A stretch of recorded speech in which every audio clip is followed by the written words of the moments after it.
Boa tarde, pessoal. Boa tarde.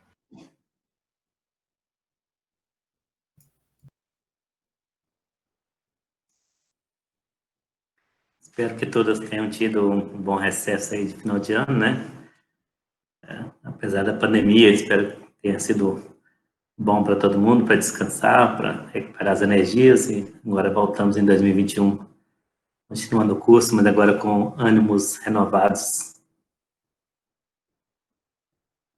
Vou começar então, como a gente teve 2 semanas de recesso, então vou começar relembrando algumas coisas. Vou compartilhar minha tela aqui. Principalmente um prazo que a gente tem, que é o prazo do trabalho em grupo, certo? Acredito que vocês estejam lembrando aí, a maioria já entrou em algum grupo, mas só para lembrar, o prazo para formação do grupo de trabalho prático é até essa quarta-feira, dia 6/1, e se eu não me engano ainda tem algumas pessoas sem grupo. Deixa eu abrir o meu Excel aqui para verificar isso.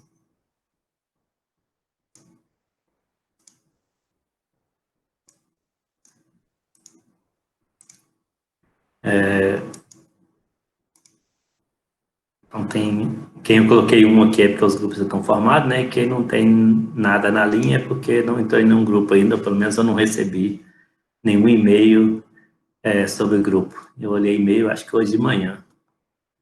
Então tem aqui 3, 6, 9 pessoas ainda que não entrou em grupo. Então o prazo é até essa quarta para entrar em algum grupo. Se a pessoa não entrar num grupo até o prazo, que é quarta-feira, na quinta eu vou alocar randomicamente as pessoas a um grupo.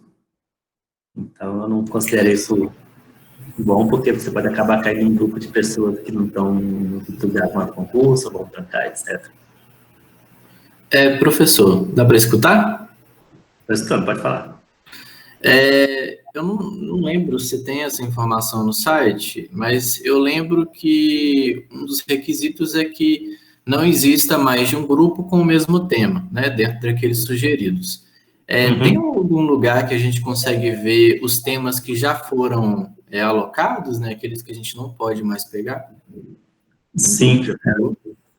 Na verdade, está aqui no grupo, eu abri o meu Excel, mas no final da página aqui tem alguns links aqui, né? Um deles é a alocação, que é justamente aquela planilha que eu acabei de abrir. Não tenho certeza se ela está sendo atualizada, mas acredito que esteja. Então, os temas que a coluna está com número é porque já foi alocado para algum grupo. O tema que a coluna está zerada é porque está disponível, certo? Está disponível no doméstico, 3 que é veículos policial, fogo, invasão, pedágio, assim por diante.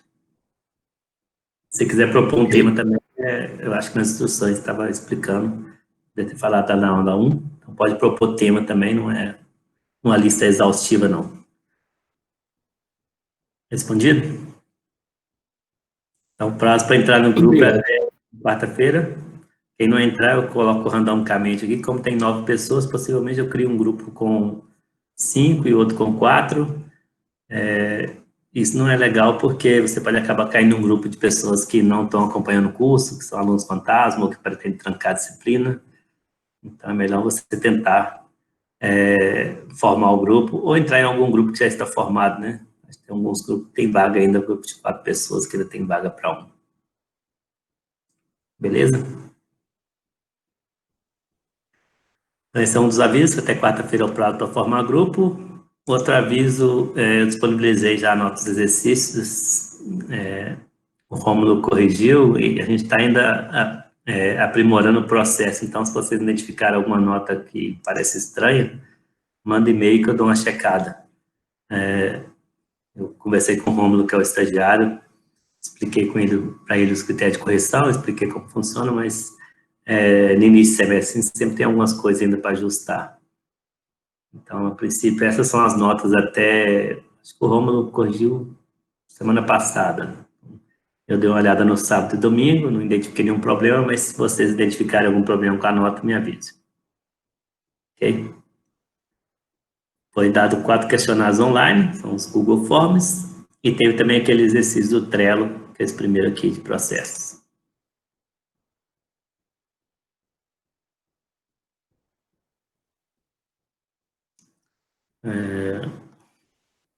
Hoje a aula vai ser sobre revisão para a prova 1, né, primeira prova, e na próxima quarta já é a prova, inclusive. Então, se tiverem dúvidas sobre como funciona a prova, podem perguntar. Eu vou tentar explicar brevemente que a ideia geral é mais ou menos o formato. Eu experimentei alguns formatos no semestre passado, e aí teve um formato que eu pretendo usar, é o mesmo que eu padronizei no semestre passado, que eu achei que me atendia melhor. Obviamente tem várias possibilidades, não dá para agradar todo mundo, né? Sempre tem algumas pessoas, por que você não faz assim, por que você não faz assado? Eu testei alguns dos casos no semestre passado, foi o primeiro semestre de aula remota emergencial, né? Devido à Covid. Eu testei alguns formatos e o que me agradou mais foi tentar seguir muito parecido com o que a gente já vem fazendo nos formulários online. Então, usar o Google Forms, é um ambiente que vocês já estão mais ou menos familiarizados, já que vocês respondem os questionários online pelo Google Forms. Então, usar o Google Forms com questões predominantemente fechadas, como já é nos questionários online, mas eventualmente com algumas questões abertas. Vou só diminuir um pouco o volume aqui do meu outro computador, que está me incomodando.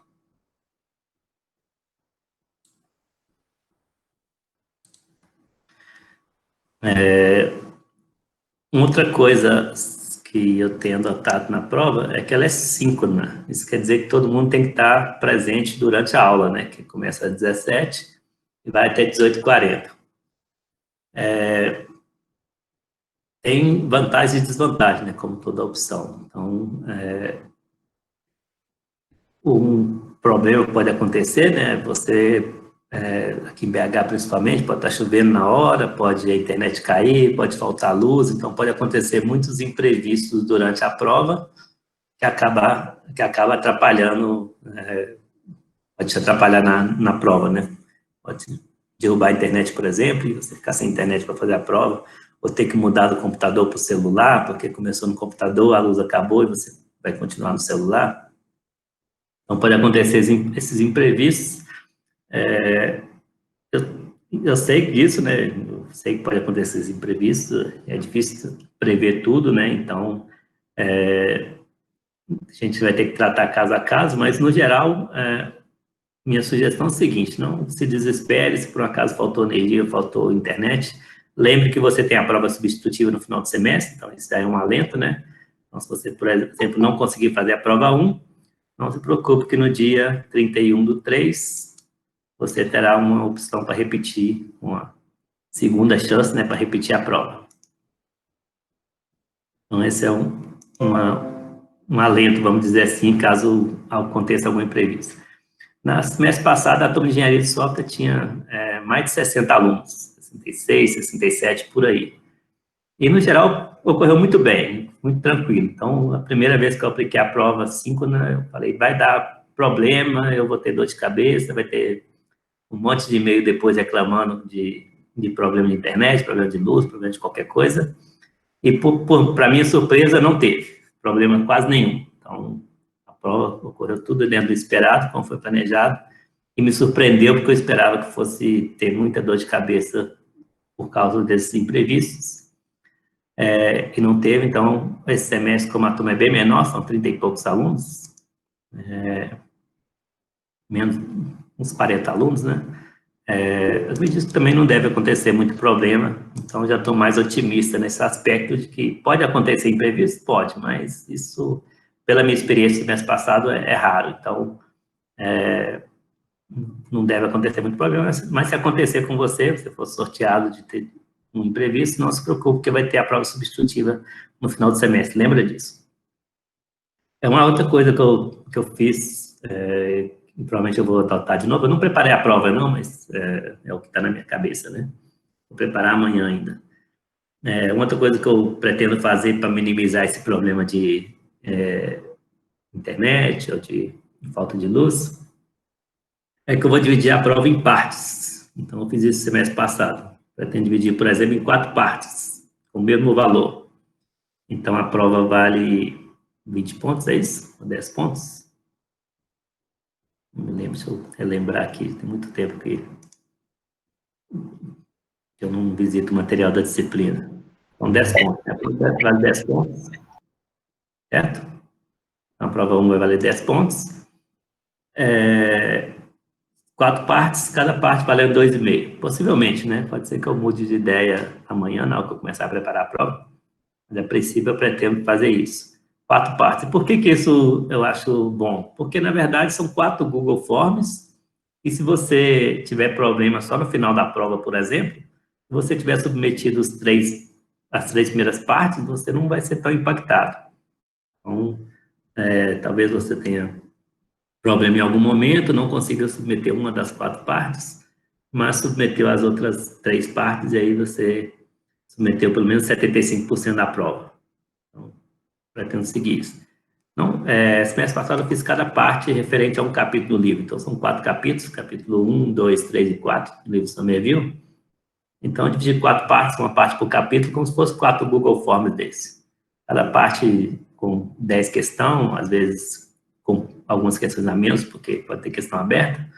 Então, quando tem questão aberta, eu diminuo a quantidade de questão, porque questão aberta é muito mais demorado para fazer. Então, possivelmente vai ser assim, prova síncrona, começando às 17 horas até 18h40, deve ser em partes, possivelmente 4 partes. Aí eu explico direitinho no início da aula, na quarta-feira. E as provas, obviamente, vão ser diferentes, né, entre os alunos. Então, criei um mecanismo também de sortear a prova aos alunos. Eu tento fazer todas as provas, né, no caso de 40 alunos, eu vou fazer uma forma de criar 40 provas diferentes. Não vou fazer na mão, obviamente, mas faço um esquema automatizado de sortear questões, mas de tal forma que as provas sejam mais ou menos equivalentes em nível de dificuldade.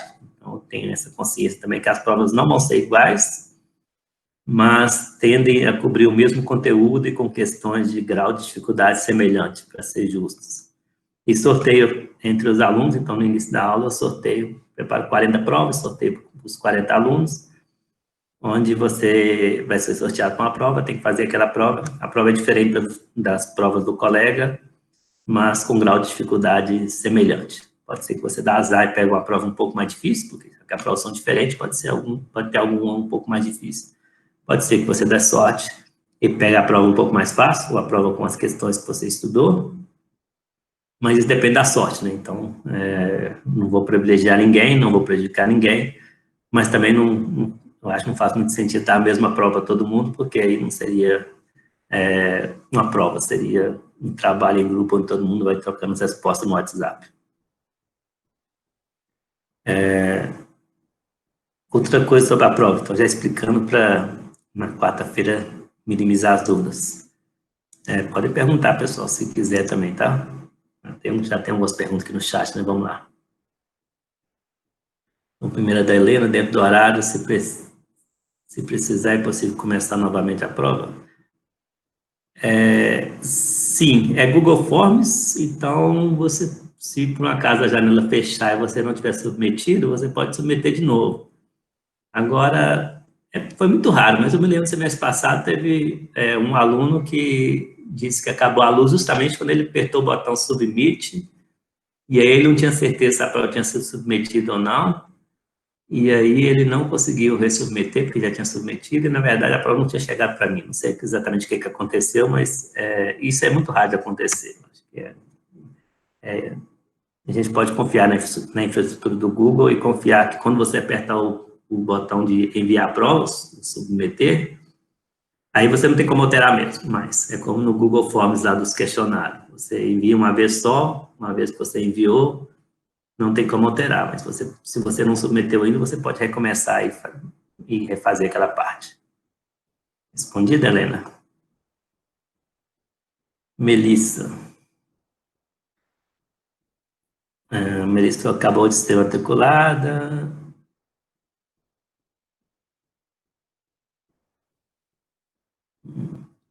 Existe um grupo, você quer estar procurando por grupo, né? Então, se alguém tiver um grupo com vaga aí, quiser alocar a Melissa, acho que a pergunta é mais para a turma do que para mim, né? Mas se a Melissa quiser mandar um e-mail para mim, eu posso encaminhar para alguns alunos que já me mandaram e-mail também.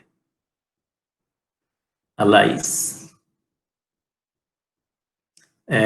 Sobre se a prova pode ser sequencialmente, não precisa. Então, eu vou disponibilizar 4 partes, aí eu vou disponibilizar 4 links, se for 4 partes, né, 4 links para cada aluno. Aí você pode fazer em qualquer ordem e os questionários vão ser parecidos com o que vocês foram feitos. Né? Ao abrir o questionário, vai aparecer lá as 10 questões, então pode responder as questões em qualquer ordem também. Mas uma vez que você apertar, submeteu aquela parte, você não pode mais refazer aquela parte, certo?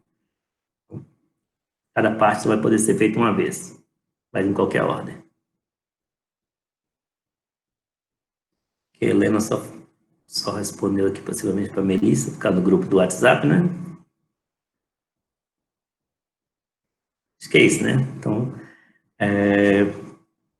a estratégia básica é essa. Agora tem uma outra coisa que eu estou lembrando aqui de falar, também sobre a prova, é questão de penalidade, principalmente por atraso. Então, de novo, pode haver imprevisto, você pode, às 6h30, acabou a luz na sua casa e você não conseguiu submeter as provas, as partes da prova, talvez você está deixando para submeter tudo no último minuto, o que não é uma boa estratégia, né? Eu acho que quando você terminou uma parte, deve submeter aquela parte, para garantir, porque, por um acaso, acabar a luz ou acabar a internet, você pelo menos já garantiu a parte que foi submetida.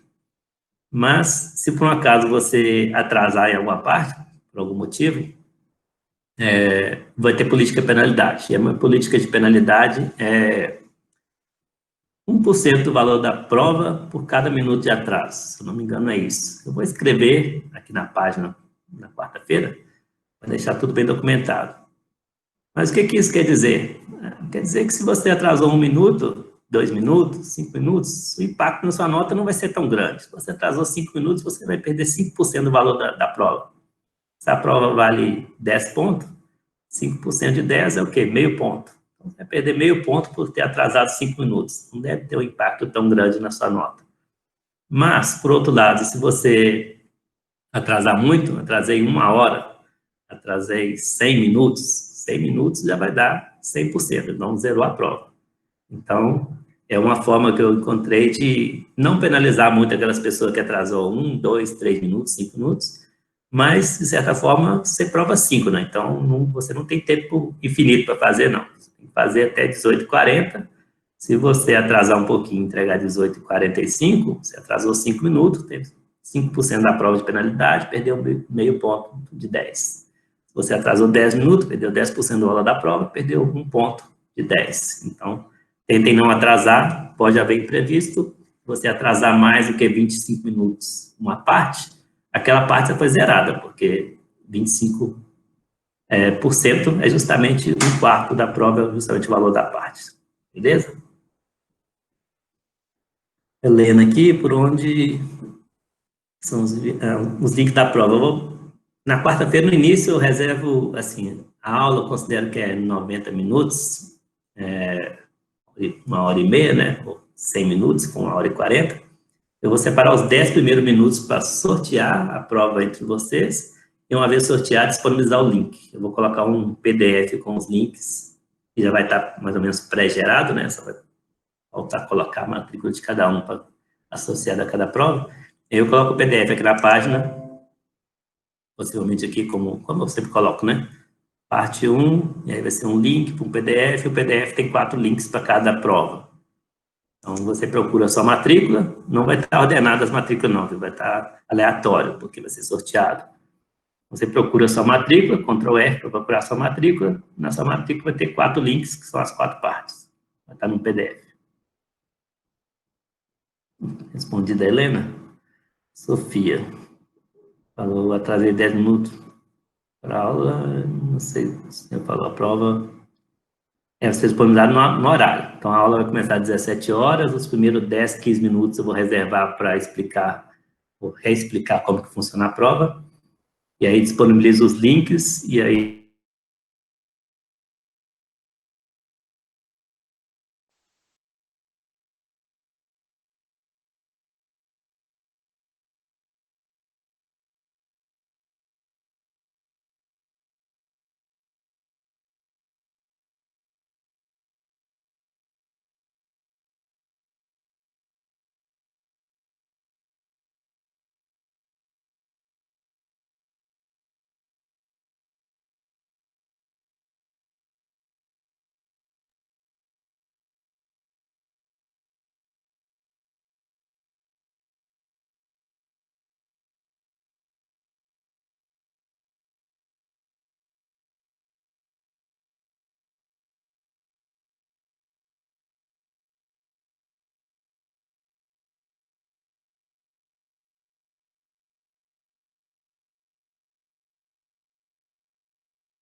Agora voltou, agora.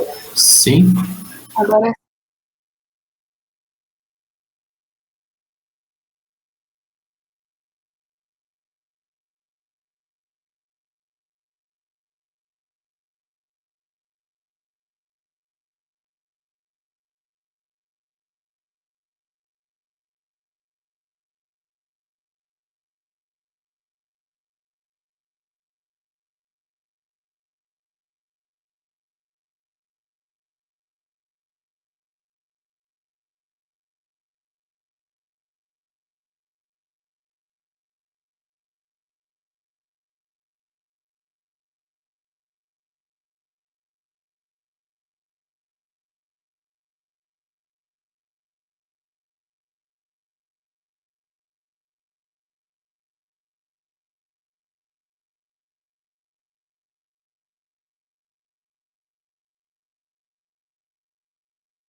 O senhor está mutado, professor.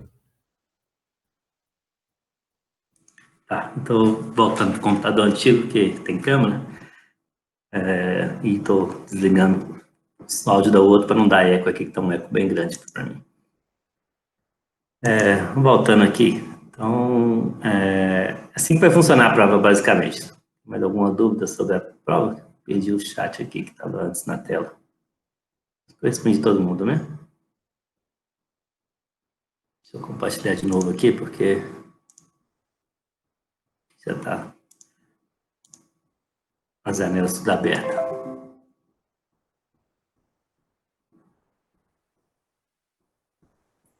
Bem, pessoal, sobre a estrutura da prova vai ser essa. Como eu disse, eu não preparei a prova ainda, então pode ser que eu mude alguma coisa amanhã quando eu estiver preparando, mas eu vou tentar seguir a fórmula que eu já tenho usado desde o semestre passado, e que eu acho que é razoável.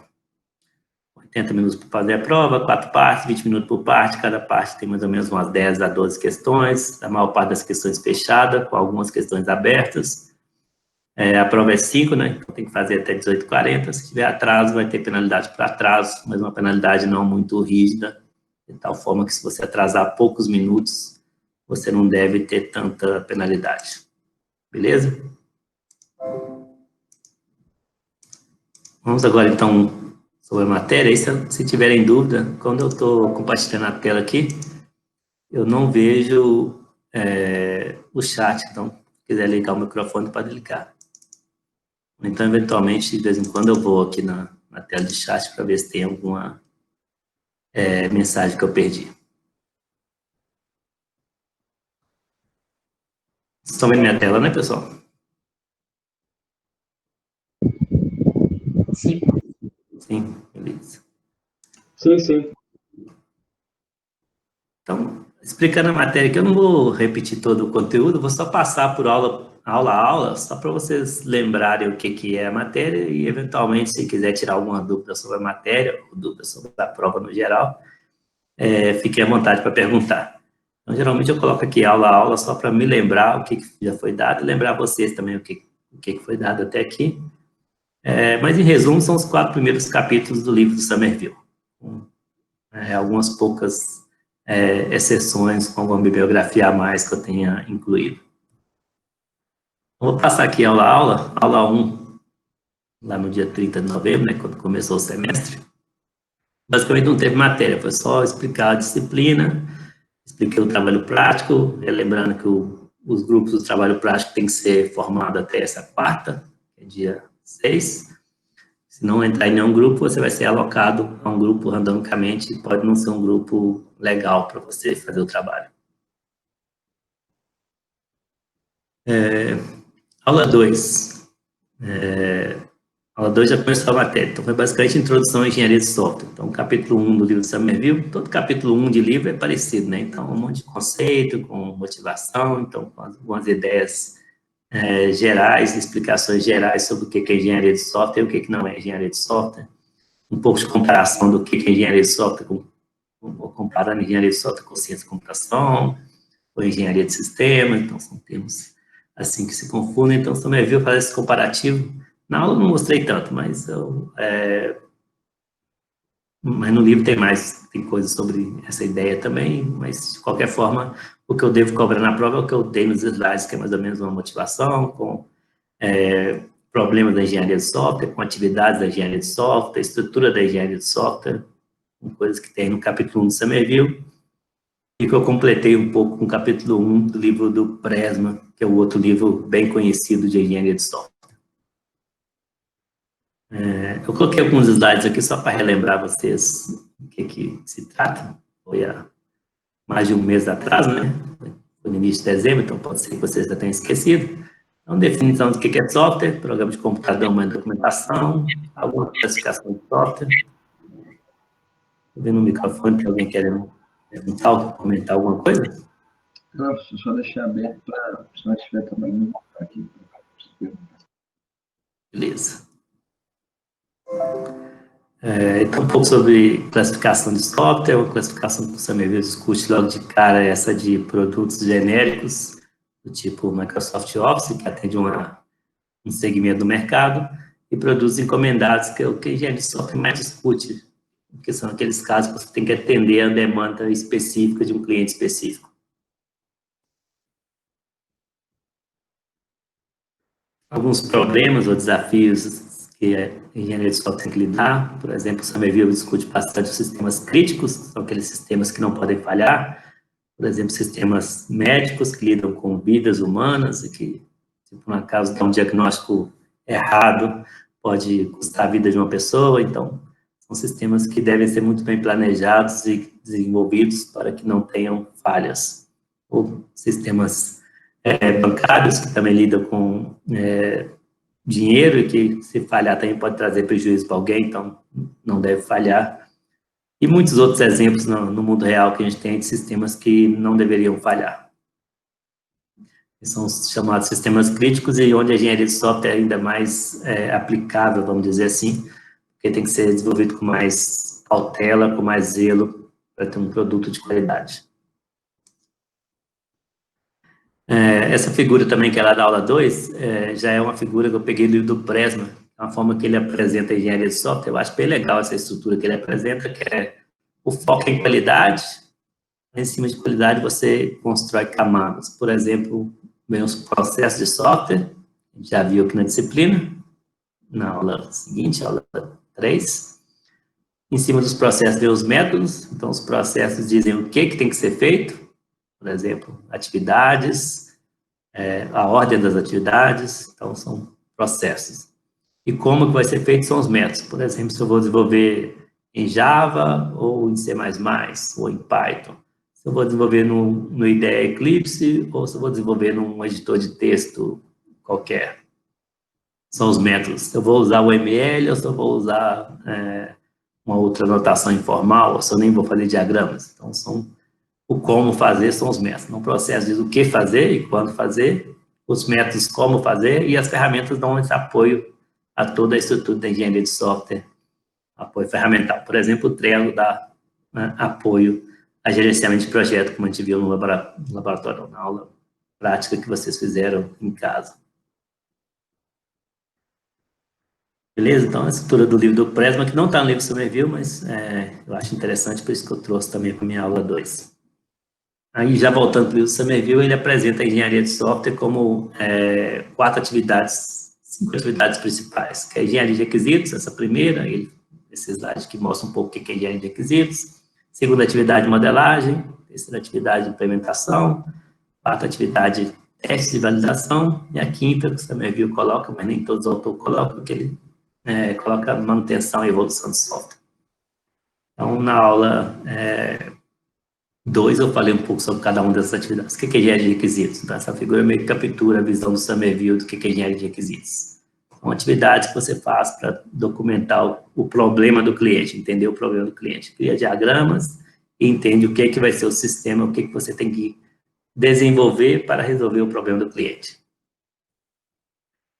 Segunda atividade que também discutimos no livro Somerville é a modelagem. Então, a gente não vê muito modelagem até agora. Então, a segunda parte do curso que a gente vai ver mais de modelagem, que é basicamente o ML. Então, por enquanto, eu não vou explicar esse diagrama, não. O diagrama, a gente vai ter várias aulas só para discutir modelagem de software e explicar os vários diagramas do ML. Então, por enquanto, só aceitem que isso aqui são diagramas de software que representam o sistema de software, para quem nunca viu. Possivelmente quem já faz estágio ou já deve ter visto esses diagramas assim, ou no dia a dia ou em outra disciplina. Um diagrama de classe, aqui embaixo um diagrama de interação. Depois que você faz a modelagem, que seria criar os diagramas que representam o seu sistema, você parte para a implementação, que eu acho que é o que vocês já estão mais familiarizados, né? Que todo mundo aqui já programa em alguma linguagem. Então, seria basicamente você entender o problema do cliente, foi levantado na fase de requisitos, entender a solução que foi modelada, né, na fase de modelagem, com os diagramas, e implementar aquilo em uma linguagem de programação. Então, o que vocês já viram, eu sempre falo que essa disciplina de engenharia de software não é uma disciplina de programação. Então, volto a repetir, não é uma disciplina de programação. Eu não vou ensinar ninguém a programar, mas vou assumir que todo mundo aqui já programe, porque já deve ter feito PDS, já deve ter feito PO, programação modular, ou qualquer coisa parecida que tenha na sua grade.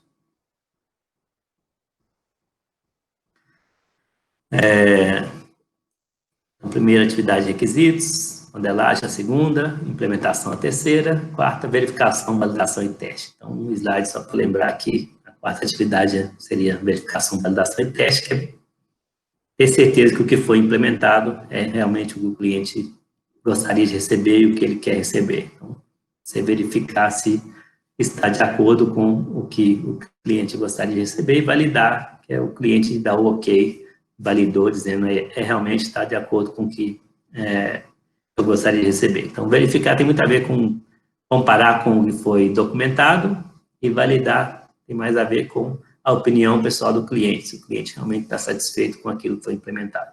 Então, pode ser verificado, quer dizer, está de acordo com a documentação, mas não validado se o cliente não der o ok. Porque a documentação pode estar errada, por exemplo. E a quinta atividade que o Somerville coloca, então, só para manter consistência com o livro, mas não é todo autor que coloca, seria manutenção e evolução, que é uma vez que o sistema foi implantado no cliente, você manter o sistema funcionando. Fazer manutenção e evoluir o sistema. O Somerville argumenta que essa atividade é muito importante, que cada vez menos sistemas são desenvolvidos do zero.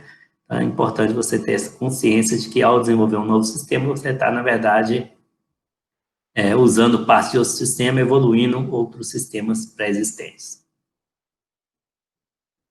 Beleza? Biografia dessa aula 2, como eu disse, principalmente é o capítulo 1 do livro Somerville, mas eu completei principalmente aquela pirâmide com o capítulo 1 do Presma.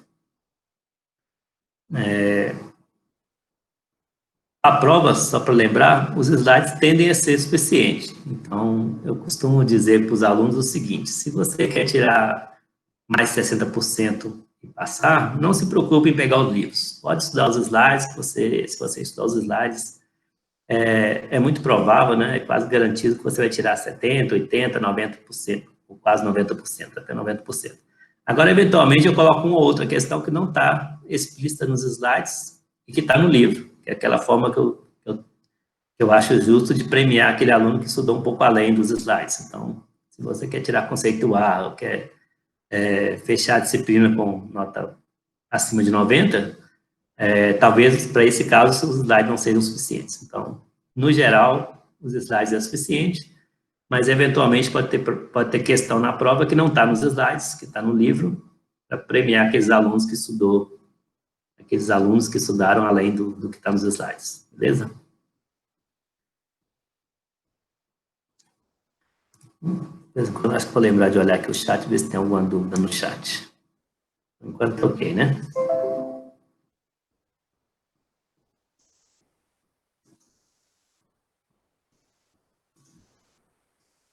A aula 3, então, foi a aula de processo. Então, em processo, esse material aqui foi exclusivamente preparado de acordo com o capítulo do Somerville. Então, é isso. De certa forma, dá uma liberdade para vocês estudarem de acordo com o que preferirem. Por exemplo, pode estudar pelos slides, o PDF está disponível na página. Pode assistir os vídeos no YouTube. Os vídeos foram gravados há 3, 4 anos atrás, mas o livro é o mesmo, então o conteúdo é mais ou menos o mesmo. Então, você pode estar pelos vídeos no YouTube, se quiser reassistir os vídeos, assistir os vídeos. Pode estudar também pelo livro. Então, não faz muita diferença. O material, ele deve estar de acordo com o livro e está de acordo com os vídeos também. Mesmo em alguns casos que eu não concordo 100% com Somerville, eu tendo a manter o meu material mais consistente possível com o livro, justamente para não dar esse problema de quem estudou pelo livro tem um entendimento e quem estudou pelos slides tem outro entendimento. Então, o material está bem alinhado ao livro, então se quiser estudar pelo livro, está ok. Outros materiais, além do que eu uso, né, além do livro, eu não recomendo, porque outros autores têm outras visões. Então, em prova, principalmente, costuma ter esse tipo de reclamação. Eu peço o que é engenharia de software, o aluno responde uma resposta correta de acordo com o autor XYZ, mas não é correta de acordo com o livro Somerville. Então, a resposta para mim está errada. Não importa se o autor XYZ disse isso. O que importa é a literatura que a gente adotou na disciplina que disse isso. Então, o aquilo. Então, a resposta correta é o que está de acordo com os slides e o que está de acordo com o livro. Se estiver de acordo com outros livros que não foi adotado na disciplina, não é considerada a resposta certa para não ficar amplo demais o escopo e a gente não conseguir definir o nosso padrão, né, o nosso formato. Então, tem muitos autores com muitas visões diferentes, principalmente em engenharia de software, que é uma área mais próxima a humanas, então, tem muita coisa que é sujeita à interpretação. Então, eu posso dizer, por exemplo, que um sistema é legal com uma classe de 100 linhas de código e uma outra pessoa pode dizer que o sistema só é legal se a classe tiver no máximo 50 linhas de código. Então, quem que está certo? É o autor que diz que é 100 linhas de código por classe ou o autor que diz que é 50 linhas de código por classe? Pode ser que os dois estão certos, é subjetiva a resposta, mas para a disciplina vão adotar o que o Somerville disse. O Somerville disse que é 50, então não vamos abrir muito o leque para não ficar complicada a gente saber o que é o conteúdo da disciplina e o que é o conteúdo nebuloso que está aí na internet, que está nas várias literaturas cinza espalhado pelo universo, pelo mundo. Beleza? Então, resposta certa, resposta Somerville. Isso vale para os processos. Então, processo são 6 do Somerville e tem aquela classificação que o Somerville faz. Então, são 3 que são processos clássicos. Mas o autor tal, o livro do José da Silva, diz que cascata é um processo que lida com mudança. Não, o Somerville diz que o cascata é um processo tradicional. Então, é isso que a gente vai botar aqui. Beleza? Então, são 3 tradicionais, que é o cascata, desenvolvimento incremental e o baseado em reutilização, e 3 que lidam com reuso. Então, coloquei aqui só para lembrar disso. No Somerville coloca nesse capítulo 2 em particular. Ele apresenta 6 processos de software, modelos de processo de software, e classifica entre tradicionais e baseado em reuso. Então, são coisas que eu possivelmente vou cobrar na prova. O que é o cascata? É basicamente essa ilustração aqui, que é a ilustração do Somerville. Tem autores que não colocam manutenção, por exemplo. E daí? qual é a resposta certa? A resposta certa é essa, que é a do livro Somerville. Então, vou sempre repetir isso, porque é comum que depois da prova o aluno manda um e-mail falando: eu peguei aqui o livro do professor XYZ, eu peguei o livro do Presma, que é um livro muito conhecido, é um livro do Mark Túlio, que acabou de escrever um livro sobre engenharia de software, e no livro do Mark Túlio, no livro do Presma, não tem essa atividade de manutenção. Então, eu não coloquei ela na minha resposta. Você errou a questão, porque o que a gente vai adotar aqui na disciplina é o livro Somerville, então a resposta certa é a resposta que tem manutenção, independente do que outros autores pensem diferente. Independente até do que o professor Eduardo pensa, porque algumas coisas eu não concordo muito com o Somerville, mas eu mantenho material consistente com o livro para não causar muita confusão. Então, o modelo cascata, que é basicamente você ter as 5 atividades sequenciais. Desenvolvimento incremental, que é a ideia de você fazer por partes incrementalmente, onde você tem versão intermediária. Então, a versão inicial, tem faz as atividades de maneira incremental, mas parte a parte, e aí você tem a versão intermediária, e em algum momento acabou o tempo, ou você implementou todas as funcionalidades do sistema, tem a versão final. Então, Somerville representa graficamente por meio dessa figura. Então, posso, por exemplo, dar essa figura na prova e pedir para vocês dizerem qual que é o processo de desenvolvimento. Então, nesse caso aqui, o desenvolvimento incremental. Ou posso pedir para vocês marcarem a figura que melhor representa o processo de desenvolvimento incremental, desenvolvimento incremental. Estou com medo aqui, pessoal, que está dando pico de luz aqui na UFMG, então pode ser que a internet caia de novo. Enquanto vocês estão vindo, né? Sim, sim.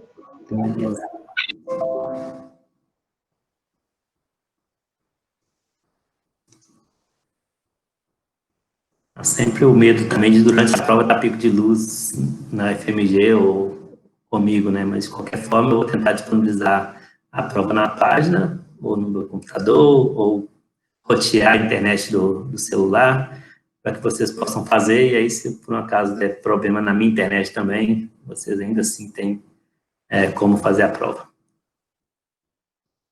Pode ter casos excepcionais ou muito excepcionais que o próprio Google cai, né? Isso aí aconteceu recentemente, o Google caiu, e aí, por exemplo, vocês não vão ter acesso ao Google Forms, mas isso é uma coisa muito improvável de acontecer, então não vamos trabalhar com essa possibilidade. Pelo menos não por enquanto. Bem, mas primeiro, cascata, segundo, desenvolvimento incremental, terceiro, baseado em reutilização, então esses 3 estão na categoria processos gerais, onde no baseado em reutilização a ideia é que você reutilize software existente. Então, essa aqui é a representação gráfica apresentada pelo Somerville.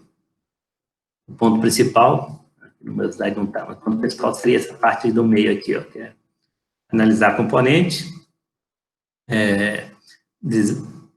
bem, a ordem aqui não importa, já tem certo para os dois lados. Vamos para baixo primeiro. Analisar componente, aí, eventualmente, se você não tem componente que atende à necessidade do cliente, você pode tentar convencer o cliente de que o componente que você tem é suficiente. Então, essa é a negociação, alteração de requisitos que o Somerville trata, que talvez você tenha um componente já implementado tão próximo ao que o cliente deseja, que é mais fácil você negociar com o cliente, fazer o cliente mudar de ideia para aquele componente ser reutilizado, do que você implementar de novo uma coisa que é muito parecida com algo que você já tem pronto. Então, essa atividade de alteração de requisito. Se por um acaso ainda assim tem componentes a serem desenvolvidos que você não tem pronto, então tem o projeto do sistema com reuso, que é você desenvolver o que precisa ser desenvolvido de novo, porque você não encontrou, ou você não tem já pronto. E, finalmente, a parte de integração, que é integrar os vários componentes, tanto o que você já tinha, como aquilo que você desenvolveu de novo. Essa parte, essas 4 atividades do meio aqui é o que o Somerville mais chama a atenção, porque é o que difere, principalmente, dos outros processos. A parte de especificação de requisitos e validação do sistema é o mesmo do cascata, por exemplo. Aí já vem os 3 que o Somerville classifica como os que mudam, ou que lidam com mudanças, que é o prototipação, que é a ideia de você fazer rápido, principalmente as telas, para validar com o cliente, e depois você, como um protótipo, né, você faz de novo, refaz de maneira mais completa para ser realmente o sistema. A prototipação ajuda a entender os requisitos, por exemplo, se você não entendeu o que o cliente quer, você faz algumas telas e tenta validar aquelas telas com o cliente, e depois você refaz o sistema de maneira mais completa, vamos dizer assim, mais caprichada. O outro que o Somerville também considera que lida com mudança incremental, entrega incremental, ele é muito parecido com o desenvolvimento incremental, então é muito fácil vocês confundirem. Tem um nome aqui, ó, desenvolvimento incremental, o outro entrega incremental. Então, atenção, estou usando os nomes que estão na 9ª edição do Somerville, e não necessariamente é o mesmo nome adotado nas outras edições. Não cheguei a checar se é problema de tradução, mas eu tenho certeza que os termos usados na 8ª edição é diferente dos termos usados na 9ª edição, ambos em português. Então, se você estudar pela 8ª edição, pode te confundir mais ainda. Então, o livro que eu estou adotando é o 9ª edição, e os termos que eu estou adotando são os termos que estão na 9ª edição, beleza? Mas é muito fácil confundir, mas no entrega incremental, o Somerville coloca um pouco mais de detalhe. Por exemplo, a arquitetura, não tinha lá desenvolvimento incremental. Então, é como se fosse uma revisão do desenvolvimento incremental, mas com uma preocupação maior com a qualidade, onde tem uma preocupação em manter uma arquitetura estável do sistema.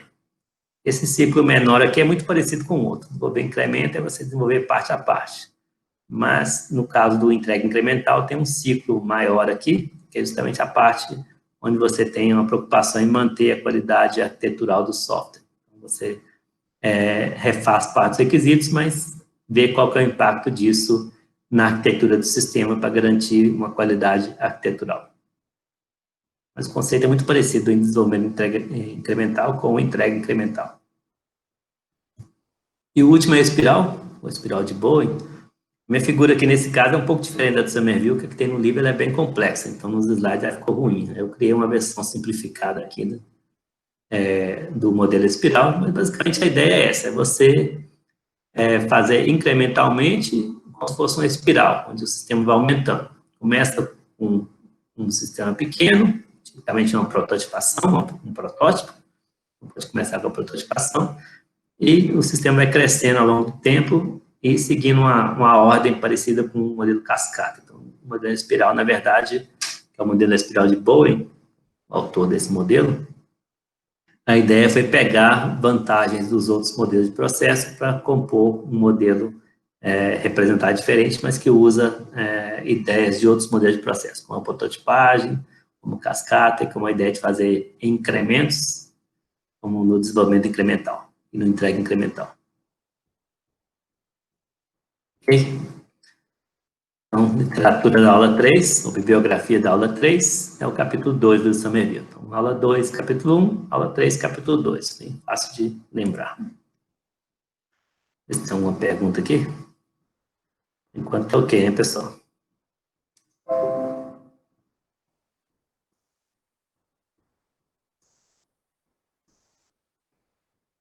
Em aula 4 foi o exercício, então não tem muito o que explicar dessa aula. Exercício, às vezes o aluno pergunta, o exercício, o que foi cobrado no exercício pode ser cobrado na prova? Pode indiretamente. Então, eu posso, por exemplo, colocar uma tela do Trello e pedir para você explicar qual que é o modelo que está sendo adotado ali, por exemplo. Coloco lá algumas atividades na tela do Trello e perguntar qual o modelo de processo está sendo usado aqui, o cascata, desenvolvimento incremental, autoprototipação, etc. Então, eu posso indiretamente usar o Trello, já que vocês usaram no exercício, que vocês fizeram.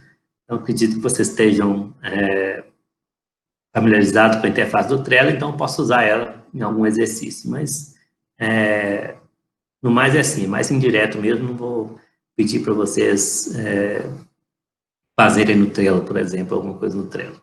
É pouco provável que eu pedir para vocês fazerem alguma coisa no Trello. Mas, de qualquer forma, quem não fez o exercício, eu sugiro logar no Trello, pelo menos para entender um pouco da interface, porque pode ter alguma questão que exige um conhecimento indireto sobre o Trello para responder um outro conceito sobre processo software, ou sobre outra parte da matéria qualquer. Beleza? Aula 5 foi métodos ágeis, que é o capítulo 3 do livro Somerville. Basicamente tem a parte inicial aqui de definição de métodos ágeis e comparando métodos ágeis com os processos tradicionais, que é o capítulo 2. Então, Somerville faz isso muito bem, de comparar um capítulo com o outro, 2 com 3. os alicerces do método ágil, que é, por exemplo, o manifesto ágil, são esses 4 itens aqui. Inclusive, tem um site do manifesto ágil que ainda está no ar, para quem quiser acessar, e com os assinantes, né, quem que propôs o manifesto ágil, quem que assinou o manifesto ágil, que são grandes nomes da engenharia de software, então não apesar da ideia no início ter sido uma ideia muito disruptiva, vamos dizer assim, uma ideia muito diferente do que vinha sendo trabalhado na engenharia de software, pelos próprios nomes dos assinantes do Manifesto Ágil, isso tem um peso muito grande na engenharia de software. Hoje em dia, é até uma coisa, um tópico quente, vamos dizer assim, que as pessoas falam que estão usando Manifesto Ágil, falam que estão usando método ágil, porque é bonito dizer que a minha empresa desenvolve seguindo algum método ágil. Então, hoje em dia é mais um termo de marketing, você dizer que usa método ágil, do que propriamente você usar. Muitas vezes as empresas falam, mas não seguem à risca as ideias do manifesto ágil. Ou muitas vezes elas falam que usam só para poder se livrar um pouco da documentação, porque justamente um dos alicerces é você priorizar o software em funcionamento, ao invés de priorizar a documentação abrangente. Então, esse item aqui é muito bem visto por empresas que não querem muito trabalhar a documentação, e acaba dizendo que faz ágil só para poder se livrar um pouco da documentação. Não é exatamente isso o espírito do movimento ágil e do manifesto ágil. Bem, tem esse manifesto ágil com os 4 pilares principais e tem também os 12 itens do livro Somerville. Acho que eles, na verdade, são 12 itens no manifesto ágil. Se vocês acessarem o site, vocês vão ter acesso completo aos itens. E no Somerville, acho que ele agrega esses itens em, acho que 6 ou 8 principais. Então, meus slides, ele combina um pouco do que está no Manifesto Ágil. Então, lá, deixa eu acessar aqui só para vocês saberem do que eu estou falando.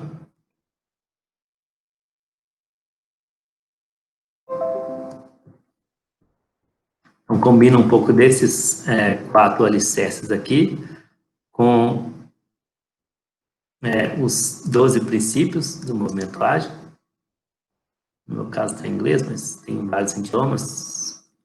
Se eu voltar aqui, eu posso escolher o idioma.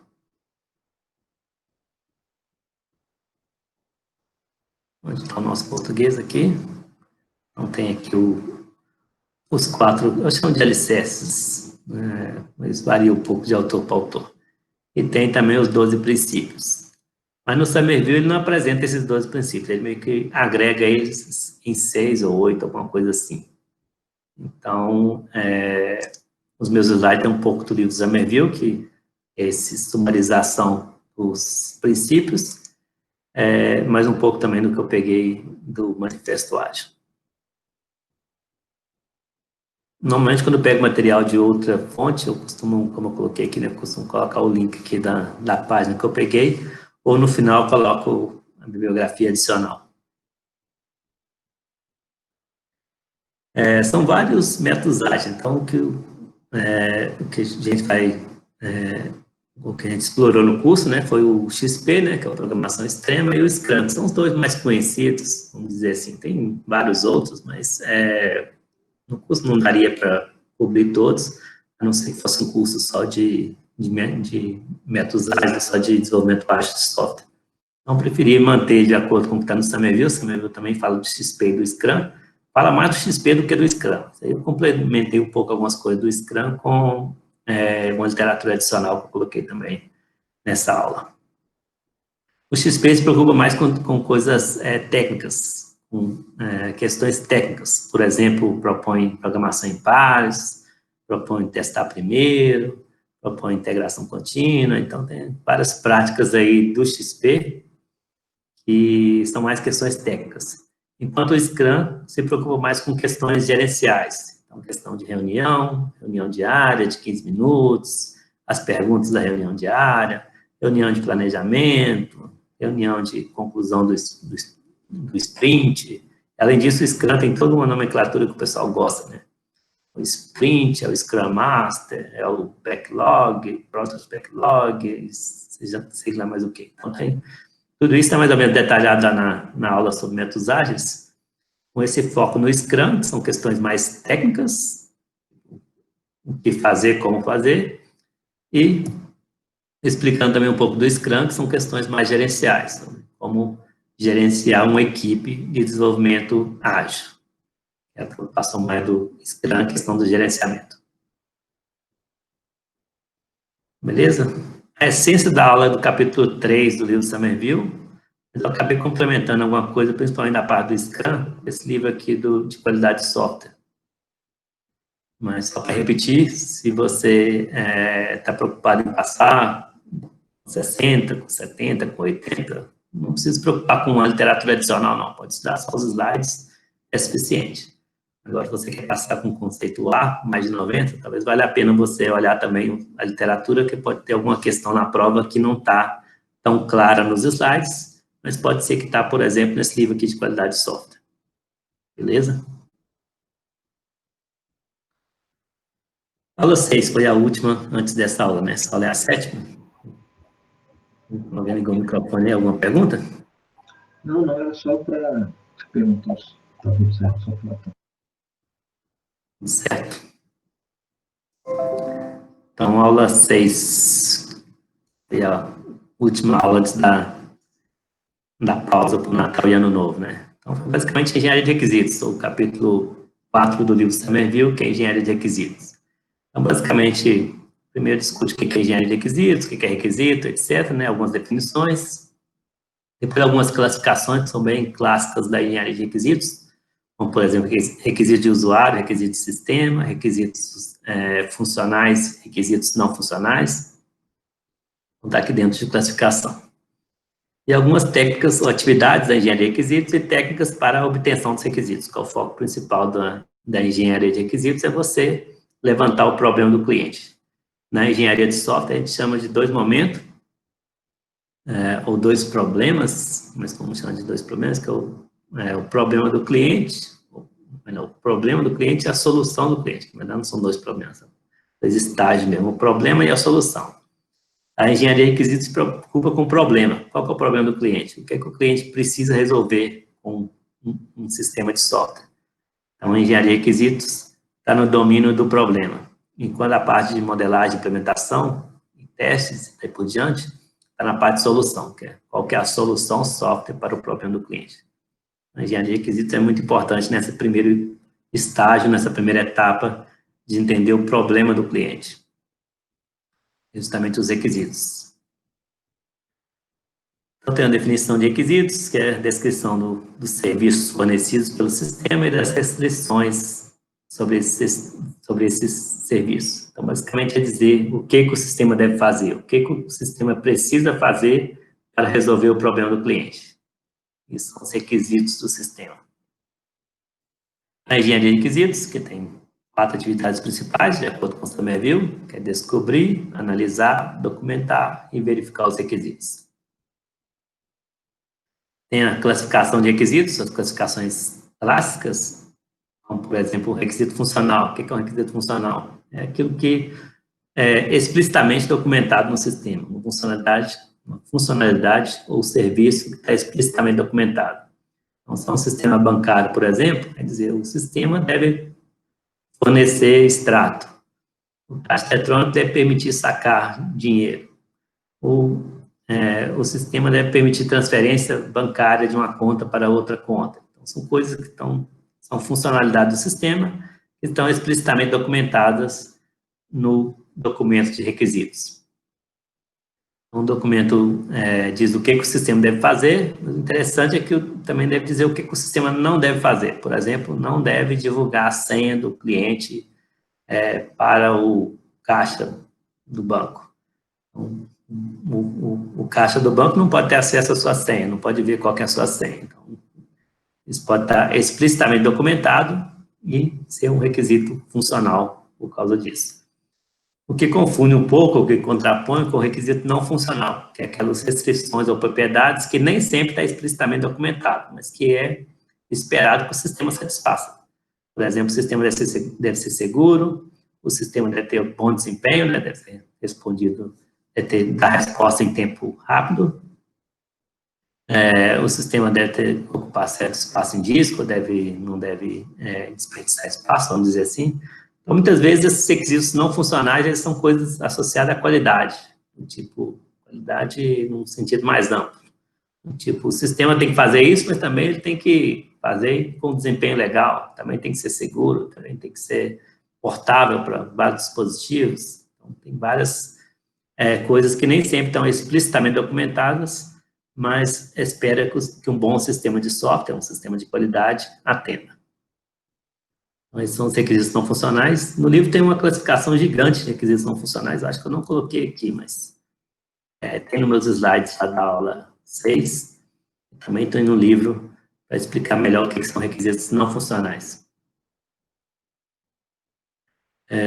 A literatura da engenharia de software, e em particular a literatura de engenharia de requisitos, ela foca bastante em requisitos não funcionais, primeiro porque independe do domínio, pode ser aplicado a qualquer sistema. Por exemplo, um sistema bancário tem que ser seguro, um sistema acadêmico tem que ser seguro, um sistema do supermercado tem que ser seguro, então são coisas que independem do domínio. E além disso, muitos autores argumentam que os requisitos não funcionais eles são até mais importantes do que os funcionais.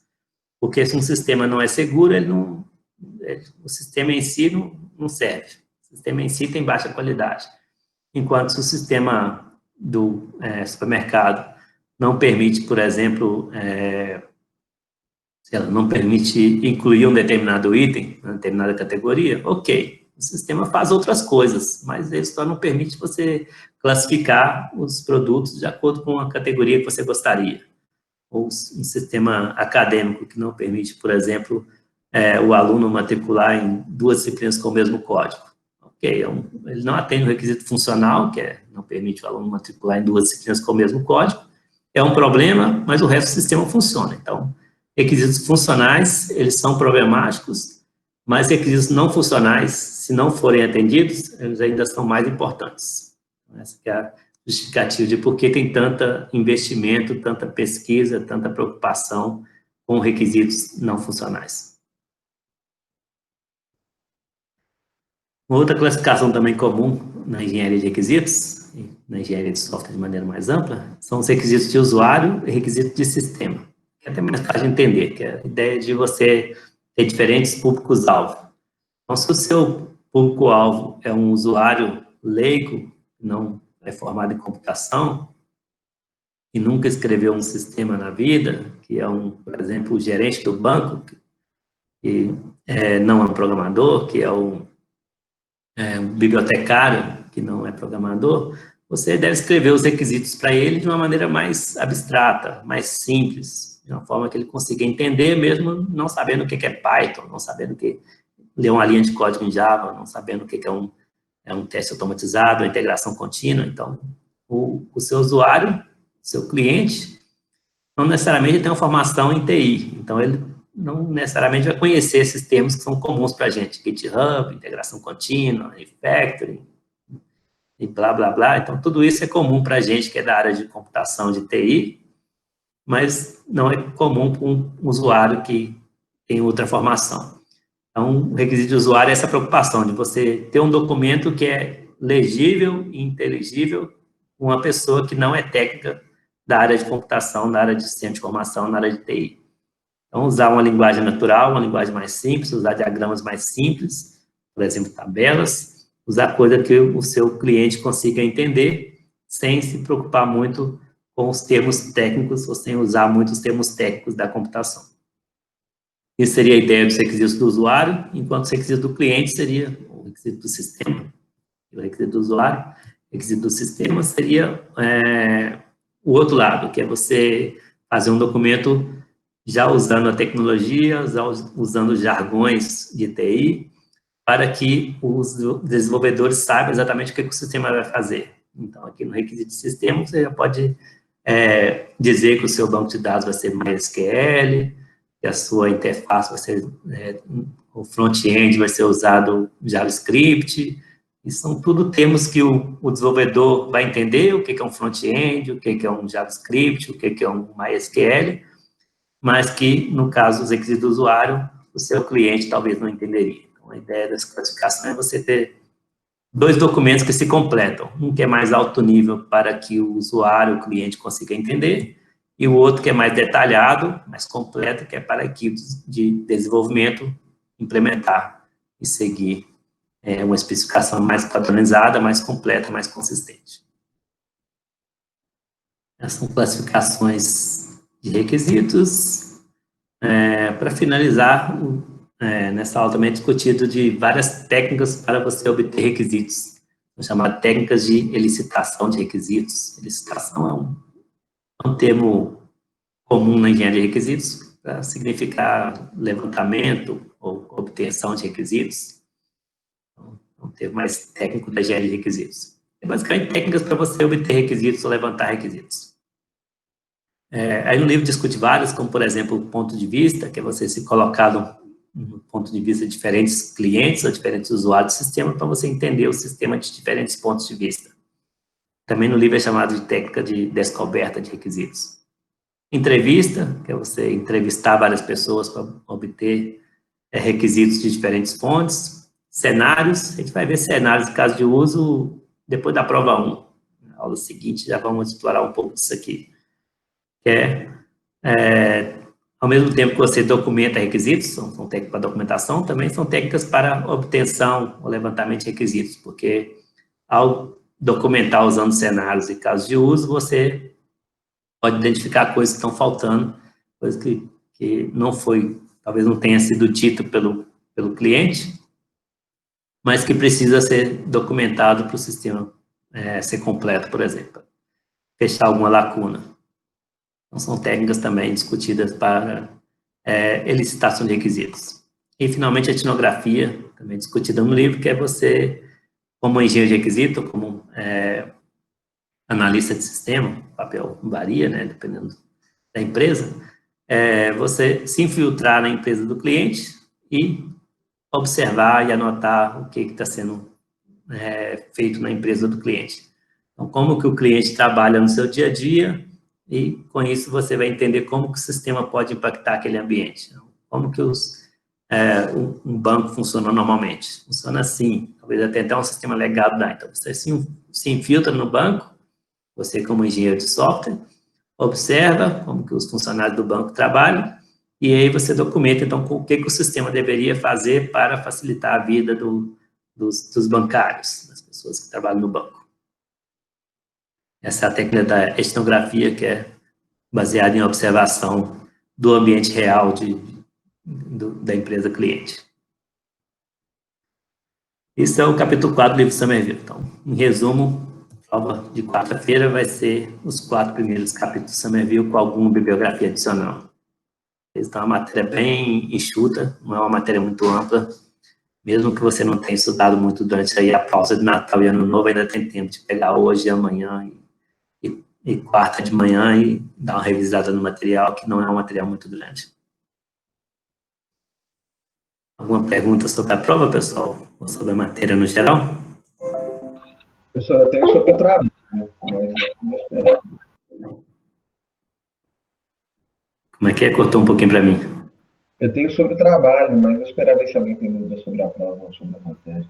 Eu vi uma dúvida sobre o trabalho também aqui da Helena no chat. Perguntou sobre a primeira apresentação. A gente pode esperar passar a prova, né? Que eu acho que pela agenda do curso vai ter a prova, vai ter ainda uma aula e apresentação. Algumas aulas, né? Quando que é a apresentação? Tem essa aula 5 no exercício. A apresentação vai ser só no dia 20 do 1, né? Então ainda tem tempo. Mas a apresentação basicamente cada grupo tem 4 a 6 minutos para apresentar. Esse tempo eu posso mudar ele de acordo com a quantidade de grupos. Mas 4 a 6 minutos deve ser suficiente. E a apresentação não precisa todo mundo apresentar, pode ter um integrante só do grupo para apresentar. Não sei se é nesse sentido que a Helena está perguntando. A gente, de qualquer forma, quando estiver chegando perto da apresentação, eu explico em detalhes. Slide. Agora, completou a pergunta aí, então, se usar slides, sim. Pode usar, né? Então, fica a critério do grupo, mas se eu for dar 5 a 6 minutos para o grupo pode compartilhar a tela, pode usar o recurso que quiser para explicar o trabalho. Na primeira parte, a primeira apresentação, né, que é a parcial, focar principalmente nos limites de planejamento e requisitos. E aí, na apresentação final, foca mais na solução. Professor, Pode falar, Lucas. sobre o trabalho também, é porque as inscrições que estão lá dos sistemas, elas são inscrições, tipo, tem alguns pontos que eles já estão dados como vão ser necessários, mas também tem muita coisa que fica aberta. Aí, como vai fazer? O grupo escolhe uma pessoa para fazer o papel para definir esses requisitos, você vai passar alguma coisa, como vai ser? A primeira opção, o que eu vou passar é aquilo que já está lá no documento, é uma descrição mais sumarizada, para não ser um documento muito longo, né? E, ao mesmo tempo, dar criatividade para o grupo explorar coisas além do que está escrito ali, né? Então, se vocês quiserem, sei lá, vamos supor que vocês estão seguindo uma metodologia Scrum e querem eleger uma pessoa do grupo para ser o cliente. Então, essa pessoa pode fazer esse papel de cliente e pedir outras coisas que não está descrito ali. Então, não precisa seguir só o que está escrito ali, não. Pode usar aquele escopo como tema, mas pode ir além do que está escrito no documento que eu passei. E de requisito de sistema, o único requisito é ser Java. E é só isso. Sobre a implementação, eu prefiro que seja Java, que é a linguagem que eu estou mais acostumado, e exercitar os conhecimentos da disciplina, que é o principal, né? Então, a gente, por enquanto, está começando o curso ainda, né? A gente só viu parte de processo, mas ter documentado claramente o que é o processo, depois a gente vai ver a arquitetura daqui a pouco, não ter claramente o que é a arquitetura de sistema, teste automatizado, modelagem, UML e tudo mais. Então, tudo que a gente for vendo ao longo do curso é o que eu espero que vocês vão aplicando no trabalho em grupo. Ok. Beleza. A Helena perguntou se precisa ter requisitos. Não sei se a pergunta dela tem a ver com requisito do usuário e requisito do sistema. O ideal é ter os dois. Por exemplo, os slides, você pode fazer os slides de uma maneira mais abstrata, né? Só explicar em alto nível o que é o sistema. Mas quando for me entregar uma documentação, é uma documentação mais completa, inclusive com diagramas que a gente vai ver na disciplina, que faz parte dos requisitos do sistema, né? Como, por exemplo, diagrama de caso de uso, mesmo diagramas de projeto, como arquitetura, diagrama de classe, são coisas que faz parte do documento de requisitos, mas é uma documentação focada na equipe de desenvolvimento, e não no cliente, já que o cliente não vai entender essas notações. Então, o documento pode fazer uma mistura dos dois. É muito comum os grupos, em semestres anteriores, fazer uma divisão, do tipo, isso aqui é o título da sessão, né? Isso aqui é a parte de requisitos de usuário, onde está numa linguagem natural mais alto nível, com telas, talvez, coisa mais simples. E essa segunda parte são os requisitos de sistema, onde está documentado com mais detalhes. Então, o documento de requisitos pode ter essas duas partes, que é como o Somerville propõe também no livro. Professor, a gente pode definir se é uma aplicação, um software vai rodar lá, tipo, pode ser console, pode ser desktop, pode ser web, a gente define isso também? Pode ser de qualquer jeito. Normalmente eu não dou muita importância à implementação em si, não. Não sei se Não, beleza. falar disso.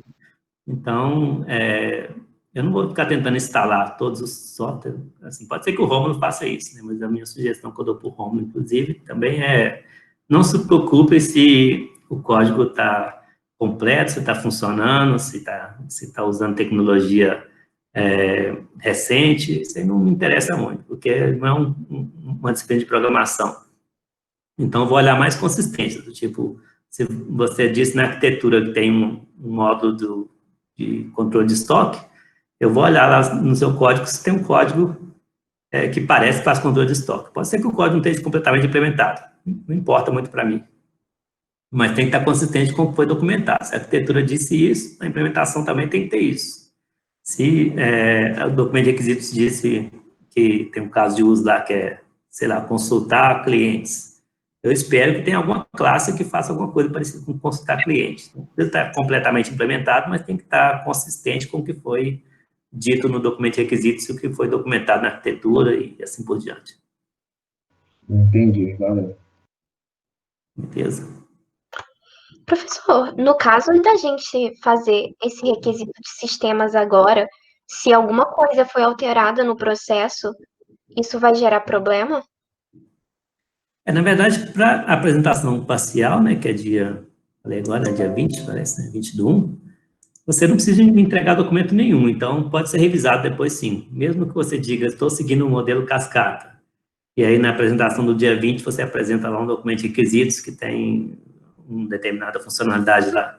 Depois, mais para frente, você vê que aquela funcionalidade não deveria ser daquele jeito, não precisa mais, você pretende apagar, não tem muito problema não.